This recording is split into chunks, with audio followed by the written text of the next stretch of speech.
Okay, this is going to sound a little bit morbid at first, but trust me, stay with me because there's an important lesson here for each one of us, especially as we see the new year approaching.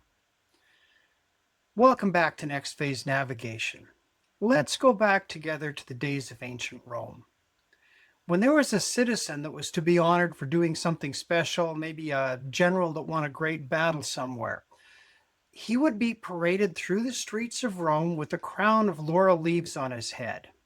Now, as the crowd cheered and applauded him and recognized his valor, his courage, his accomplishment, a slave would walk behind him, occasionally whispering into his ear, Memento Mori, Memento Mori, which basically means remember, you're mortal. Remember, you're going to die. Now, this was meant to keep him humble, but there's another important lesson here for each one of us. You see, none of us know exactly how much time we have on this planet.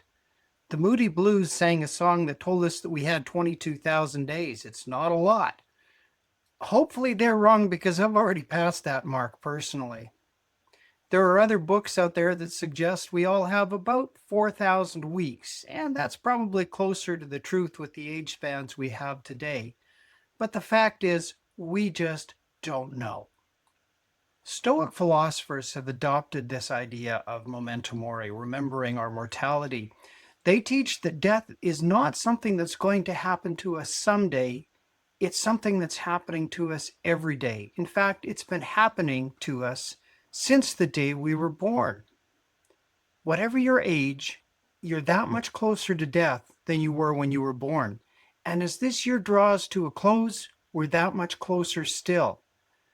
But the Stoics don't remind us of this to be dark or depressing. In fact, it's quite the opposite. They want us to remember it so that we truly appreciate our lives and make use of every day that we have left. We want to enjoy it. We want to savor it. Remembering that time is short doesn't make life smaller. It makes it richer. Every sunrise is a gift. Every day is an opportunity to live intentionally, to create fulfillment in your life. So, with that in mind, what are you going to do in 2026 to make your life more a life you want to live? Maybe you're going to travel, take a trip somewhere special. Maybe you're going to treat yourself or someone you love to something special. Perhaps you've got a hobby that you've always been interested in but have never tried, or a course you want to take on a topic you'd really like to learn something about. Personally, after years of saving and investing and scrimping a little bit, I've crunched the numbers and I realize that with my savings and with my income, I'm able to loosen the purse strings a little bit. In fact, as I'm recording this video, I'm just a few days from taking a month-long trip to South Africa and then Europe. Next year, Christmas 2026, I've already booked a villa in Tasmania. I'm going to take my daughter and my grandson there, and along with some other family members from Canada, we're going to celebrate my aunt's 90th birthday.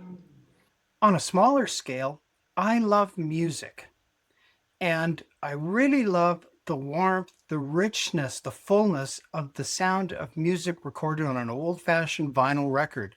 I've just acquired a turntable, and I'm going to start increasing my collection of records so I can enjoy them. And I'm seriously considering taking up a hobby that for a long time I said was too expensive to enjoy. So as we cross into the new year, don't just count the days. Make the days count. I would really appreciate it if you drop a comment below and share what you plan to do in 2026 to make better use of the time that you have here on this planet. So, thanks for watching, and I'll see you next year.